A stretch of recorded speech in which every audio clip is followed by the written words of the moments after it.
That's it. All right. So, hello everyone.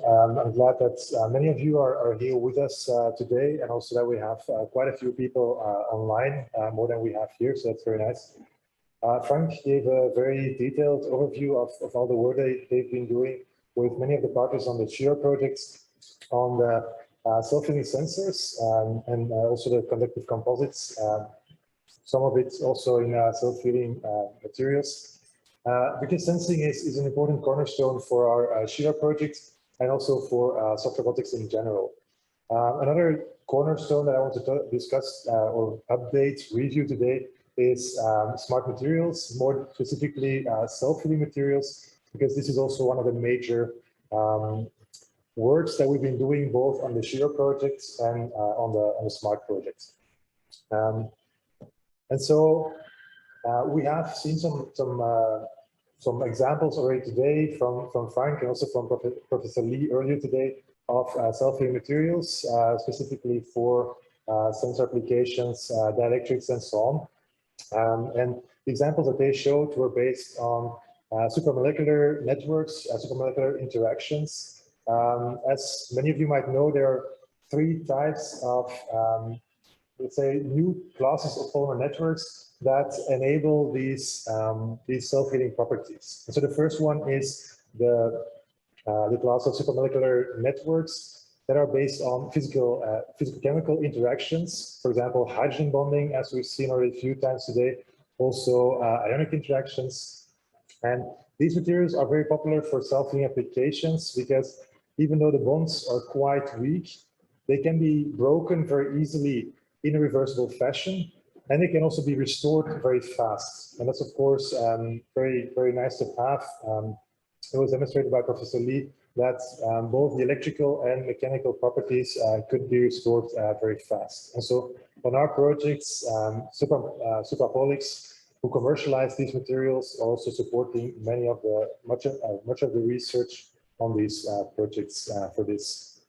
Now, I would like to focus more today on also the developments in reversible covalent networks. And also these can again be divided into two classes of materials. And the first one is the associative systems based on what is called exchange reactions. So, and the most famous example was invented by our colleagues on the SHIRA project from Paris, from ESPCI, Paris, where they found that if you use the right ratio between excess and ester bonds, that you can have exchange between these partners. And how does this work in particular? Imagine you have a full bar, all the tables are full, all seats are taken, but there are some free hydroxyl functions wandering around the bar, and they're also looking for a seat. The only thing that they can do is they can go to one of these tables and they can ask to exchange seats with someone who's already seated there. Imagine it's very hot in the bar. This exchange starts going much faster because hydroxyl functions really want to switch. And so what's important here is that if you have this kind of bar, if you have this kind of polymer network, that the number of bonds does not change once you form the network. So you have always the same number of hydroxyl functions, same number of ester bonds, just the rate at which they exchange changes. And that's very typical for these materials. And so people in Paris have continued to further fundamentally understand these materials, to further develop these materials. And one of the developments quite recently is the use of another stoichiometry, which is using an excess of epoxy compared to acid to create these ester bonds. And so what they found was that if you have a stoichiometric system, then what happens is that you have a depletion of the acids because of the reaction. Equally, you also have a depletion or a consumption of the epoxy groups for the formation of ester bonds, the typical epoxy acids addition reaction. And then to a very small extent, you have ether formation by just homopolarization of epoxy bonds, which may be an undesired reaction. But actually what they did is they used this to again tune the thermomechanical properties and the transitorization behavior. So if you have much more epoxy compared to the carboxylic acid, what happens is you will consume your acids much faster. You'll eventually reach the maximum formation of ester bonds also very fast. And at that point, what happens is that you'll start forming ether bonds. These are irreversible bonds due to homopolarization of the epoxy, which leads to actually further cross-linking of the network.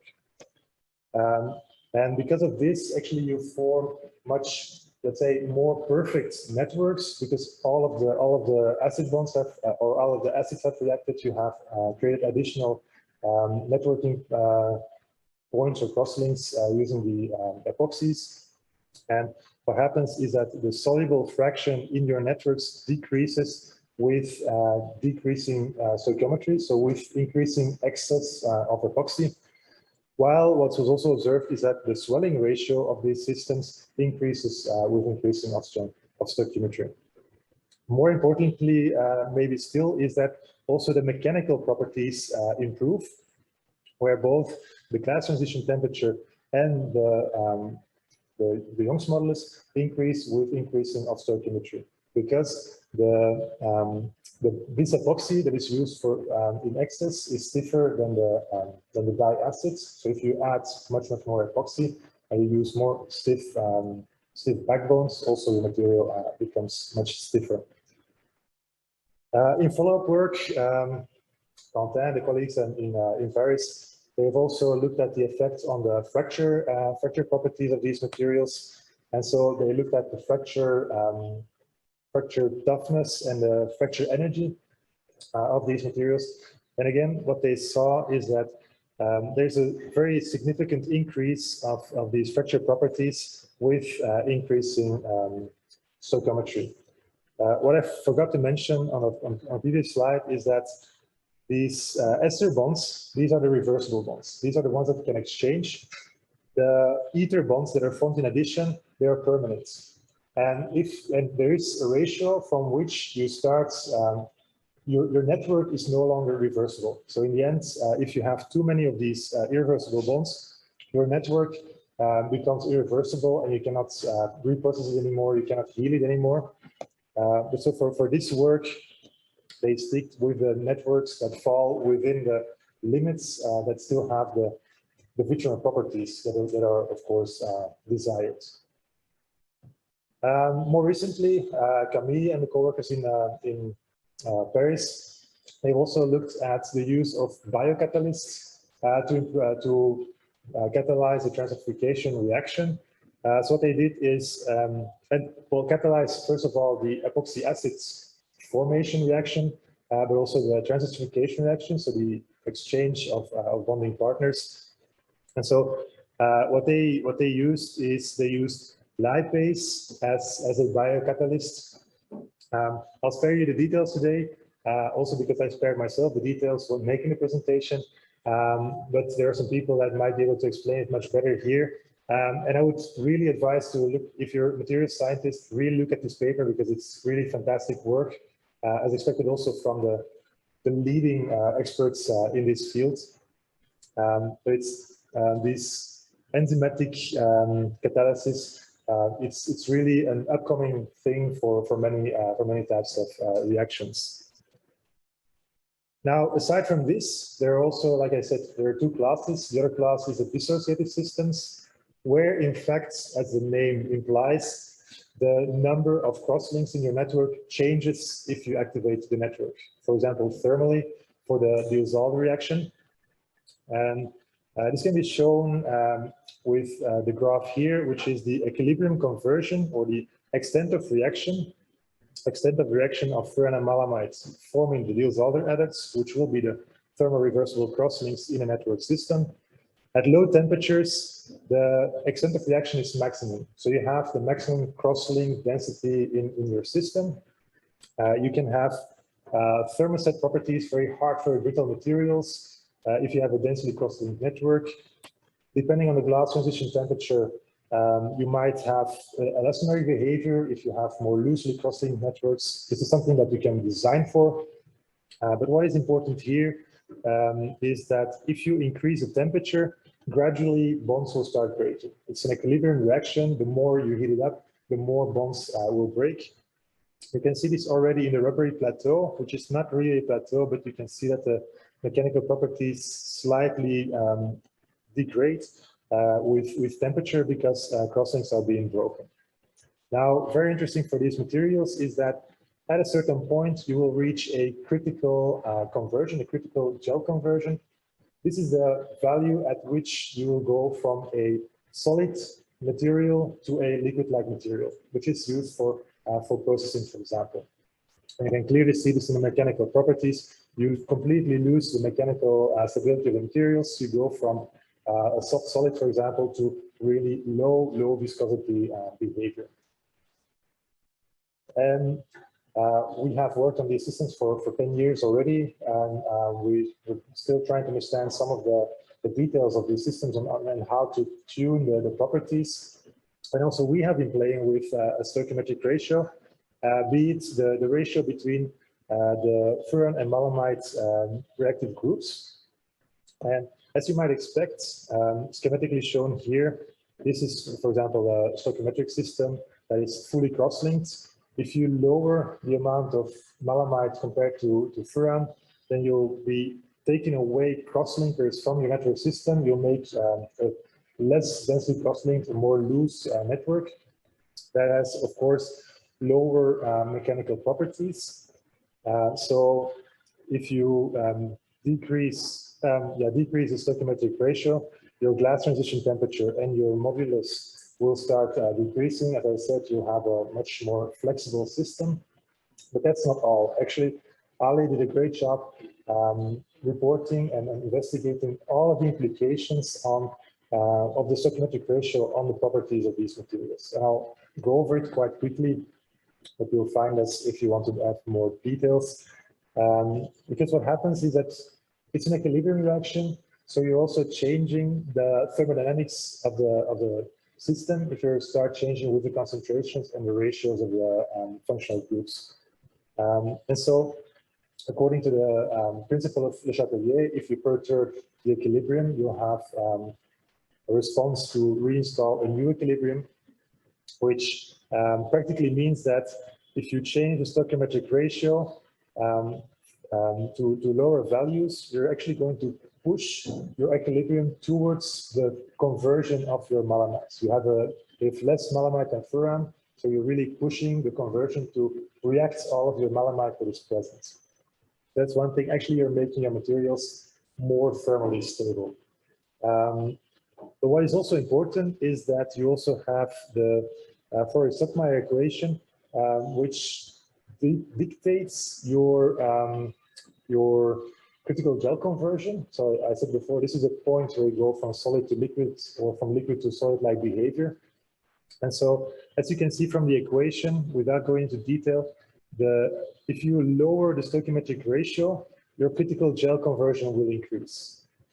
Simply put, if we look at this graph, if we have a lower stoichiometric ratio, the value at which we will have the transition from liquid to solid will start moving upwards, which in practice means, if we measure this in rheometry, for example, that eventually the gel transition will lower in temperature. So you have your transition from solid to liquids at lower temperature, or from liquid to solid again, also at that same lower temperature.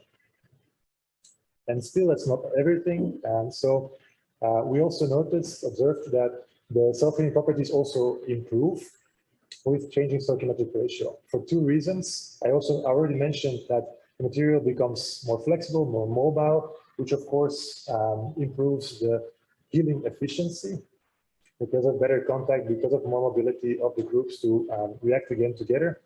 But also, I mentioned already a few times, we have an excess of furan functions, which means that if we break the disolder bonds mechanically, the free furan and malamide groups, the malamide groups will have it much easier to find a new furan bonding partner. So the excess of furan makes it that much easier, much faster, the bonds that are broken can be reformed. And so these two improvements have made that we have been able to, even with the dynamic covalent bonds, to be able to have self-healing at room temperature.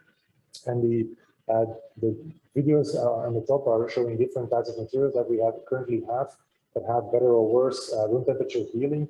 SEPA has been a very big driving force to have this in our self-healing materials for the robotics applications.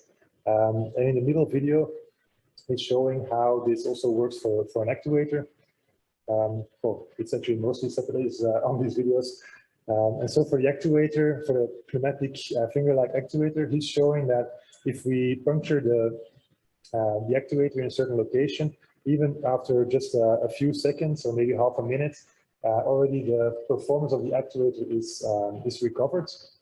Of course, this depends on the type, the size, and location of the damage. But these are things that, again, can be designed both on the robotic parts and also on the materials side. I leave the details to Seppe, who will probably gladly explain more about this on Thursday. Because I still want to say a few things about the materials themselves. And I want to talk about the life cycle of these materials. Because, okay, currently it's a bit of a funny graph, it will become clearer in a moment. But I'm trying to show here that the life cycle of typical traditional robotic materials like PDMS, the EcoFlex, the Dragon Skin, and so on, it's very linear. You have materials, you process them, you use them for a while, robotic actuator breaks, and then you dispose of it. You dispose of it, you have waste that is not recyclable because PDMS, they're irreversibly crossing networks. So that's, of course, absolutely not sustainable. So with the self-healing materials, we've already tried to improve this to a large extent by increasing the service lifetime, so increasing the use phase of these robots, so that's at least the idea, by recovering or maintaining the functional performance, as was shown with the video of the finger, by healing incurred damage. So it depends, of course, as I said before, on the size and type of damage, how fast this can be. Also very important to avoid catastrophic failure.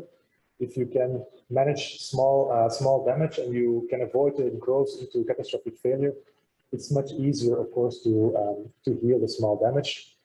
And then ideally, if possible, it can happen autonomously, either on the material level or on the system level, and preferably also a repeated number of times.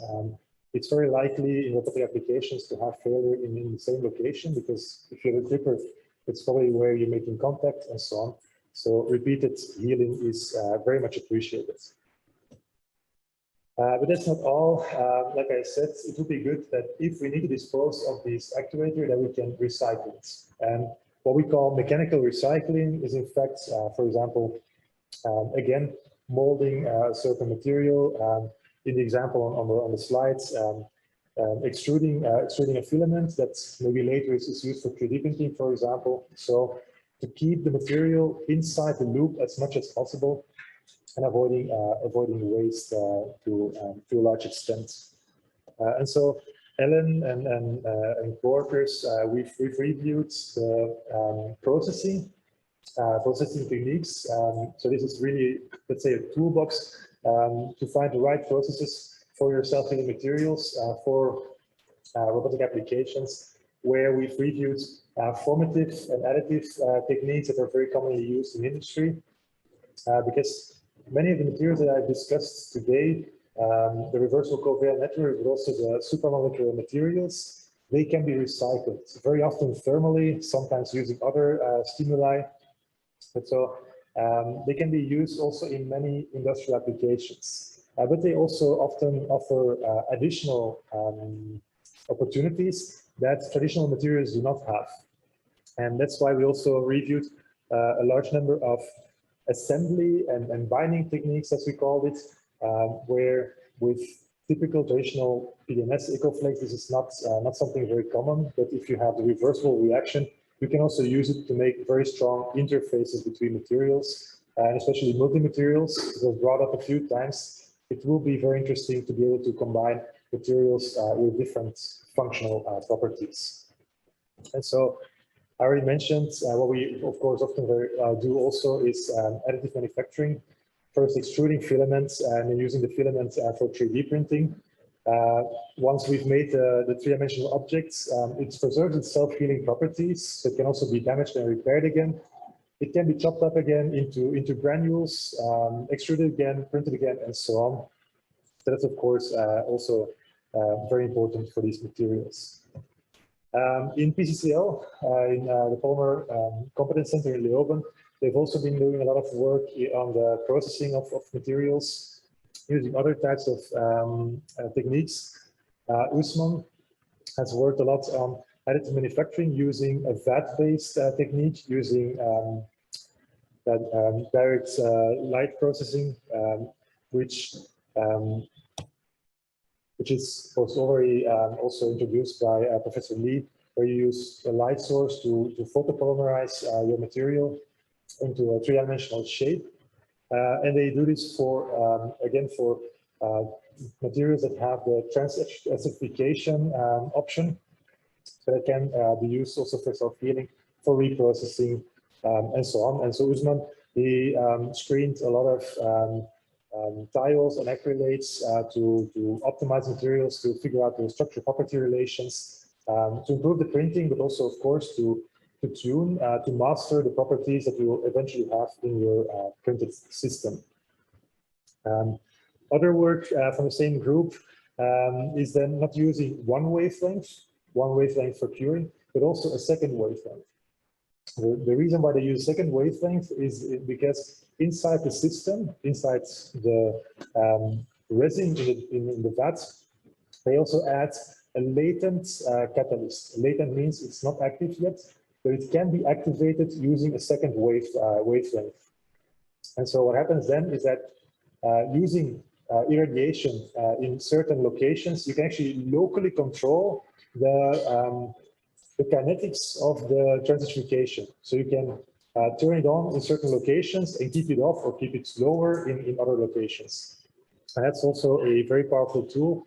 So it's again using DLP, using two different sources of light, and then locally controlling both the curing and the transification reaction. And then also more catalysts. So Khadija and co-workers, they also looked at different phosphates and phosphonates as catalysts for the transification reaction. And it can be seen quite clearly from the stress relaxation measurements that, so this is the uncatalyzed system where which is the slowest in the stress relaxation. Adding the catalyst improves the stress relaxation, and then one catalyst is faster than the other. And then, of course, you have an additional parameter to tune the reactivity inside your system, depending on, again, the requirements of your application. Aside from mechanical recycling, there's also chemical recycling, where you're really trying to recycle back to the monomers. So say we have this other system, we have furan, malamite, in a certain ratio or whatever. We have a certain material and we want to recycle back to the monomers. That means for the dissolve reaction that we really need to push the equilibrium all the way back to the monomers, and then still trying to separate the two monomers from each other. So for dissolver systems, also for the exchange reactions and so on, this is not really straightforward, but theoretically it's possible. Theoretically and practically, it's maybe not the easiest, but it is possible to recycle back to the monomers, recover different monomers, and then you can use them again to make the same material. Would not make much sense, but also to make other materials in different ratios and so on, as I explained earlier today. A system that I want to briefly touch upon that may be an interesting candidate is photoreversible reactions. Because what happens there, for example, for the anthracene photodimerization, if you shine light at a certain wavelength on these monomers, they will start to photopolymerize. And it only happens for the time period that you irradiate the material. So you can also tune very well spatially, but also temporarily, how much you actually are cross-linking your system and in which locations. If you shine on different wavelength onto these materials or light at a different wavelength, you can have the dissociation, so the photo dissociation of what you previously formed. And this you can easily do until all of the photodimers have dissociated again into monomers. And then you can easily recover the monomers. This is also a one-component system, but you can also use different components. And you can actually, again, separate all of these components. The photodimerization reaction can be followed using dynamic rheometry, where you start from a liquid material, and as you irradiate for a certain amount of time, you'll have a solid material with a certain storage and loss modulus.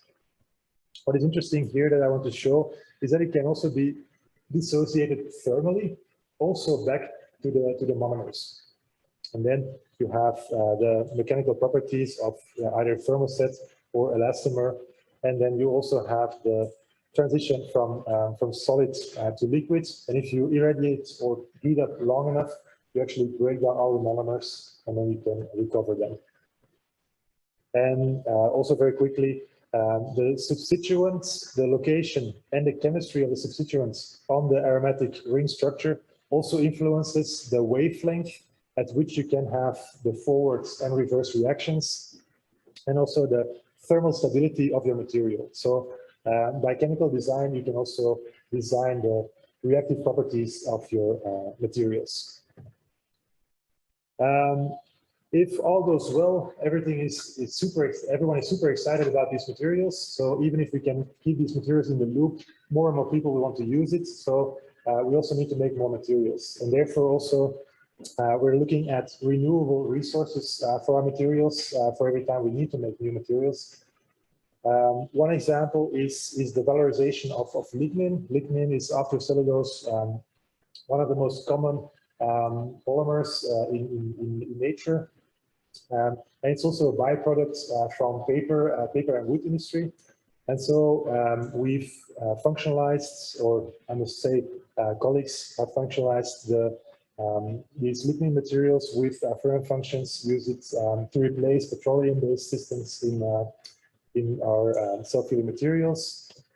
Second, also we've been looking at humans. There are byproducts from polyethylene furanoate production, which is a bio-based alternative for PET, for plastic bottles, for example. We've done this for the obvious reason, because it has a lot of furan functions. Regrettably, the reactivity of these furans is actually very low towards at least malamides. So we could not use it for that.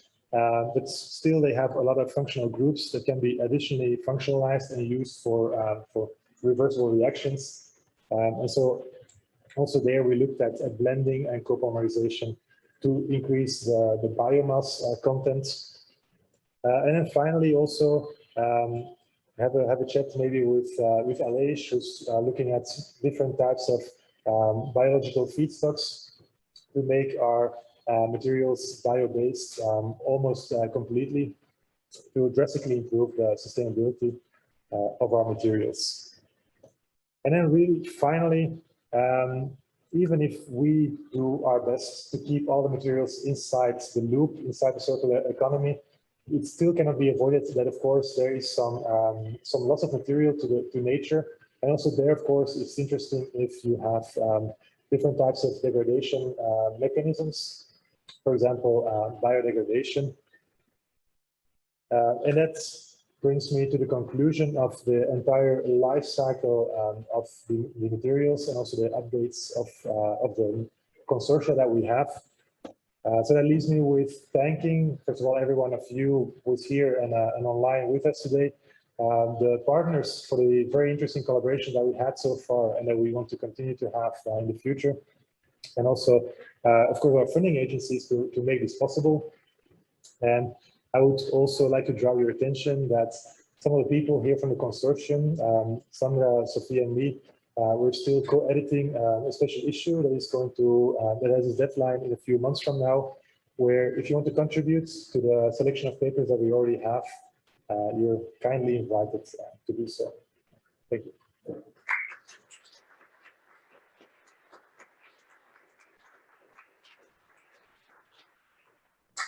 Can you have one question?